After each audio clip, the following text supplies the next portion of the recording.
তোমরা নিজেকে পরিবর্তনের সিদ্ধান্ত নাও, ঠকবা না ইনশাআল্লাহ। আল্লাহকে সেজদা দিয়ে কেউ ঠকে না, প্রিয় নবী সাল্লাল্লাহু আলাইহি সাল্লামকে অনুসরণ করে কেউ ঠকে না। আল্লাহ তাকে দামি বানায় দুনিয়াতেও আখিরাতেও। আখিরাতেও কোনো পাপী, কোনো চরিত্রহীন, কোনো লম্পট, কোনো দুশ্চরিত্র বন্ধু সে মানুষের কাছে ঘৃণিত হয়, ঘৃণিত হয়।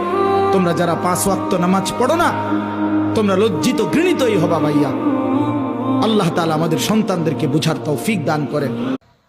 তোমরা নিজেকে পরিবর্তনের সিদ্ধান্ত নাও, ঠকবা না ইনশাআল্লাহ। আল্লাহকে সেজদা দিয়ে কেউ ঠকে না, প্রিয় নবী সাল্লাল্লাহু আলাইহি সাল্লামকে অনুসরণ করে কেউ ঠকে না।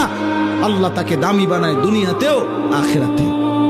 আখিরাতেও কোনো পাপী, কোনো চরিত্রহীন, কোনো লম্পট, কোনো দুশ্চরিত্র বন্ধু সে মানুষের কাছে ঘৃণিত হয়, ঘৃণিত হয়।